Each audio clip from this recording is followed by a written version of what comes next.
Hello दोस्तों, मैं हूं अभिषेक सुमन और आप सभी दोस्तों का आपका अपना YouTube channel success education point channel पर स्वागत करते हैं। हम इस चैनल के माध्यम से आप लोगों को सभी प्रकार की नई वैकेंसी जो गवर्नमेंट के द्वारा आती है उसके बारे में पूरे डिटेल एक्सप्लेन के साथ बताते हैं। आप अभी तक हमारे यूट्यूब चैनल पे पहली बार विज़िट कर रहे हैं तो जल्दी से इसको सब्सक्राइब कर लीजिए, लाइक कर लीजिए और दोस्तों तक शेयर कर लीजिए। इसी क्रम में हम आप लोगों के बीच एक नया वीडियो लेके आए हैं जो कि ये एसएससी के अंदर से नई वैकेंसी आई है, इसी के बारे में पूरे डिटेल से हम बात करने वाले हैं। तो ये जो है vacancies SSC stenographer grade C और ग्रुप डी एग्जामिनेशन 2022 के अंदर से आई है। इसके बारे में पूरा डिटेल जानते हैं कि कब है ये फॉर्म भराने का डेट, इसका कब फॉर्म भराया जाएगा, लास्ट डेट कब है, पूरी डिटेल के साथ। तो शुरू करते हैं। Dates of submission of online applications, यानी ऑनलाइन जो एप्लीकेशन ये फॉर्म भरने का जो डेट है 20 अगस्त से शुरू हो रहा है और 5 सितंबर 2022 तक चलेगा। लास्ट डेट फॉर्म भरने का 5 सितंबर है, रात के 11 बजे तक, ध्यान रखिएगा। ऑफलाइन अगर चालान जमा करना चाहते हैं तो उसके लिए लास्ट डेट है 5 सितंबर, और ऑफलाइन आप चालान अगर जमा करते हैं तो ये केवल एसबीआई बैंक के माध्यम से ही आप ऑफलाइन चालान जमा कर सकते हैं। Last date time and making online fee, अगर आप ऑनलाइन फ़ी पेमेंट करना चाहते हैं ऑनलाइन के माध्यम से तो इसके लिए जो लास्ट डेट है वो 6 सितंबर है, रात के 11 बजे तक, ध्यान रखिएगा। ऑनलाइन जो आप लोग पेमेंट कीजिएगा उसके लिए आप किसी भी ऑनलाइन मोड से, जैसे ई पेमेंट हो, ई बैंकिंग हो या फिर डेबिट कार्ड हो, क्रेडिट कार्ड हो, यूपीआई हो, इस प्रकार के माध्यम से आप ऑनलाइन पेमेंट कर सकते हैं। उसके बाद Windows of application form correction, यानी करेक्शन का भी इसमें मौका आपको दिया जाएगा। ये करेक्शन के लिए आपको 7 सितंबर से स्टार्ट हो जाएगा, करेक्शन कर सकते हैं आप। और उसके बाद जो है schedule of computer based examination, तो ये शेड्यूल यानी कि आपका जो एग्जामिनेशन होना है ये नवंबर 2022 में संभावित है, तो ध्यान रखिएगा इसका एग्जामिनेशन नवंबर 2022 में है। उसके बाद और इसी में डिटेल हम लोग जानते हैं कि इसमें वैकेंसीज़ क्या है और इस पूरी डिटेल जानते हैं। इसमें reservation and submission of post of personnel with disabilities, only male candidates are eligible for the post of stenographer grade D in the border road organisation, जिसको बीआरओ बोलेंगे, उसमें केवल मेल कैंडिडेट के लिए ही ये अप्लाई कर सकते हैं, मेल कैंडिडेट के लिए ही वैकेंसीज़ है। अगर इसमें सिटीजनशिप की बात करें, candidate must be either citizen of India, subject of Nepal, subject of Bhutan, इस तरह के ये सिटीजनशिप की बात कही गई है। और आगे डिटेल देखते हैं इसी के अंदर। एज लिमिट की हम लोग बात करें, स्टेनोग्राफर ग्रेड सी का जो एज लिमिट है 18 से 30 ईयर्स के बीच में होना चाहिए। 1/1/2022 को जो है मिनिमम आपका 18 होना चाहिए, 1 जनवरी 2022 को मिनिमम 18 वर्ष और उसके बाद जो है मैक्सिमम 30 वर्ष। एज रिलैक्सेशन में आप लोगों को गवर्नमेंट के द्वारा जो छूट दी जाती है उसमें भी ये छूट दी जाएगी। वहीं पर बात करें स्टेनोग्राफर ग्रेड डी में 18 से 27 वर्ष के बीच का आयु है तो आप इस फॉर्म को भर सकते हैं। अगर हम लोग बात करें एज रिलैक्सेशन की बात, SC ST के लिए 5 वर्ष का छूट है, OBC के लिए 3 वर्ष का छूट है, PWD अनरिजर्व के लिए 10 वर्ष का छूट है, PWD OBC के लिए 13 वर्ष का छूट है, PWD SC ST के लिए 15 वर्ष का छूट है। वहीं पर एक्स सर्विसमैन की बात करें तो 3 ईयर्स का छूट है। तो ये तो कुछ एज रिलैक्सेशन की बात होगी। उसके बाद अगर जानना चाहें defence personnel disable in the operation during hospitalise with any foreign country in the dispute or any released the concession therefore, तो इसमें 3 वर्ष का छूट है। डिफेंस पर्सनल डिसेबल में लिए 8 के लिए वर्ष के लिए छूट है। और इसी में डिटेल आगे जानते हैं। इसमें initial education qualification age on 5 सितंबर 2022, इसमें इनिशियल एजुकेशनल क्वालिफिकेशन की बात करें तो कैंडिडेट मस्ट है पास 12 स्टैंडर्ड, यानी किसी भी बोर्ड से या यूनिवर्सिटी के माध्यम से आप 5 सितंबर 2022 को मिनिमम क्वालिफिकेशन जो है 12 स्टैंडर्ड है, यानी 12 पास हैं। इसके आगे डिटेल और जानते हैं।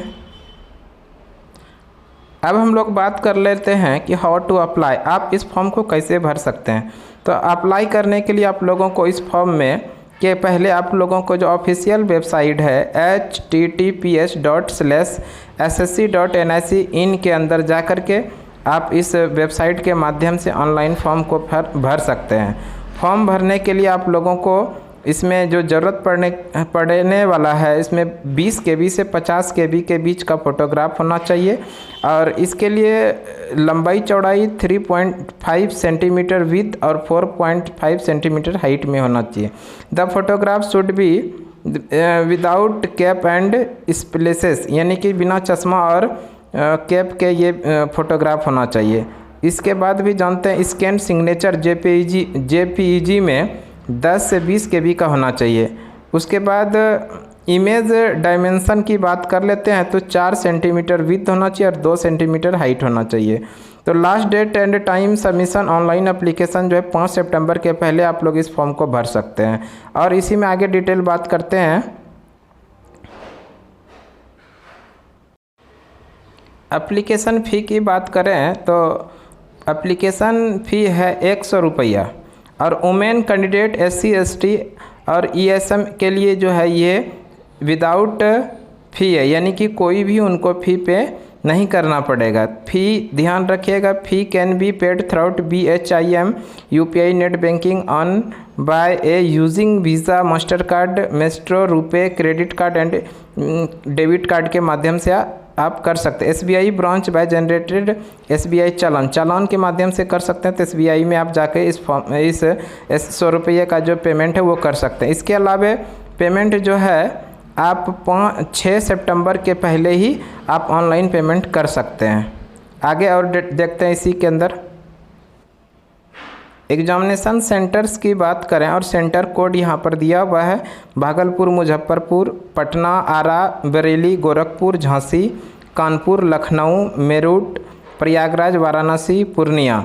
तो जहाँ पर भी आप एग्जामिनेशन सेंटर चाहते हैं उसका यहाँ पर आप कोड डाल सकते हैं। पूरे भारत में ये एग्ज़ाम आयोजित की जाएगी और सब के लिए अलग अलग ये जो है आयोजित किया जाएगा। जैसे सेंट्रल रीजन में जो आएगा, ध्यान रखिएगा, सेंट्रल रीजन में जो बिहार और उत्तर प्रदेश आएगा, आप बिहार उत्तर प्रदेश के हैं तो अपना जहां एग्जामिनेशन देने का मन है वहां का कोड आप डाल सकते हैं। ईस्टर्न रीजन की बात करें तो ईस्टर्न रीजन के अंदर Andaman Nicobar, island, Jharkhand, Odisha, Sikkim and West Bengal आता है ईस्टर्न रीजन के अंदर। ईस्टर्न रीजन के जो भी अभ्यर्थी हैं वो जहां पर अपना सुविधा अनुसार फॉर्म का एग्जामिनेशन सेंटर का कोड डाल सकते हैं। वहीं पर बात कर लें केरला रीजन, KKR जिसको बोलेंगे, कर्नाटका केरला रीजन में कर्नाटका, केरला एंड लक्षद्वीप आएगा। तो आप इस रीजन के जो भी अभ्यर्थी हैं जहाँ चाहें अपना कोड डाल सकते हैं। उसके बाद बात करें MPR तो मध्य प्रदेश सब रीजन, तो इसके अंदर जो आएगा चंडीगढ़ और मध्य प्रदेश आएगा।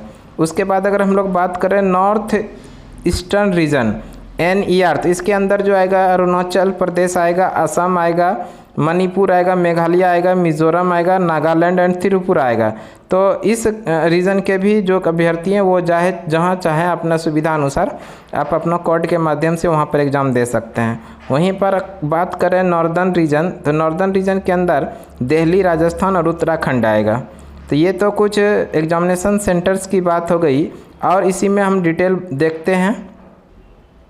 एग्जामिनेशन की बात करें, स्कीम ऑफ एग्जामिनेशन, तो इसमें 2 पार्ट में एग्जामिनेशन है।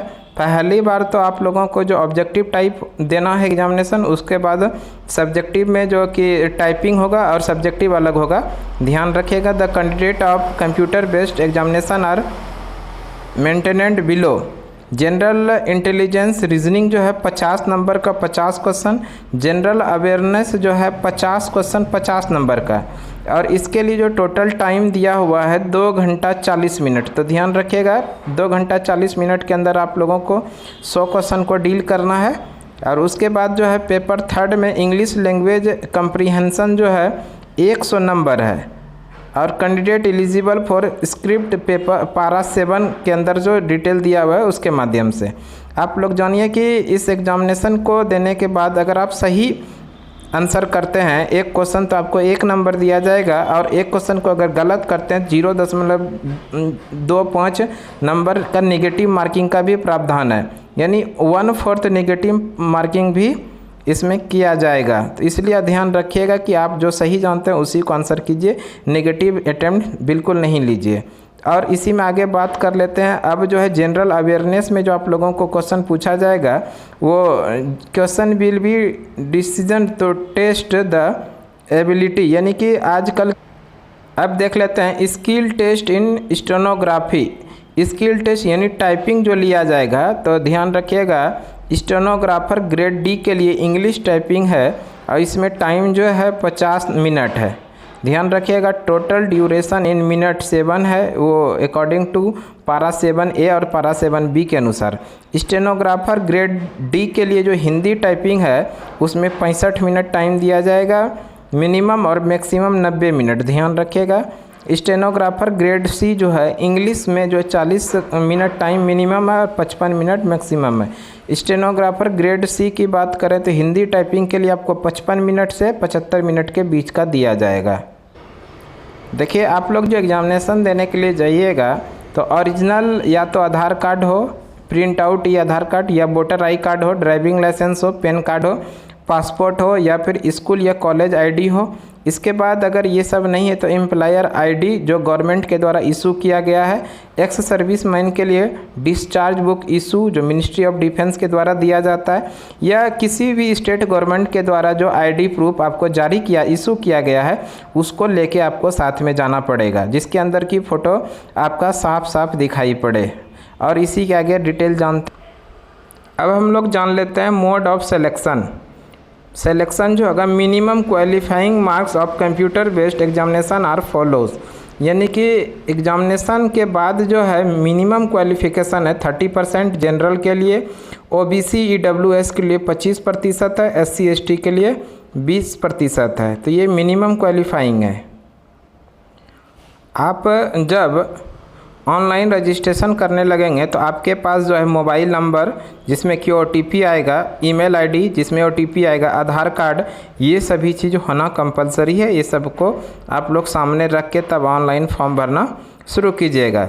ध्यान रखिएगा आप जो ऑनलाइन फॉर्म भरेंगे हर लाइन को, हर कॉलम बाय कॉलम अच्छे से चेक करके तभी आप फाइनल सबमिट कीजिए, ताकि कि आपके गड़बड़ी ना हो, यानी कि गलती किसी भी प्रकार के ना हो। तो ध्यान रखिएगा अगर गड़बड़ी होती है तो आप लोगों से चार्ज लिया जाएगा करेक्शन करने का। तो मेरे भाई ये कुछ महत्वपूर्ण जानकारी जो एसएससी स्टेनोग्राफर से निकल के आई है उसके बारे में हम आपको बताने का प्रयास किए। आपको ये वीडियो अच्छा लगे तो आप अपने दोस्तों तक भी शेयर कीजिए ताकि वो भी इस फॉर्म को भर सके और इस वैकेंसीज़ के अंदर आप अपना उनका नौकरी हो सके। इस तरह के वीडियो हम अपने YouTube चैनल पे बराबर लाते रहते हैं। आप हमारे इस YouTube के अंदर बने रहिए और लाइक कर लीजिए, सब्सक्राइब कर लीजिए और अपने दोस्तों तक शेयर कर लीजिए। इस तरह की जानकारी के लिए हम अगले वीडियो में अगले दिन फिर से मिलते हैं। तब तक के लिए धन्यवाद।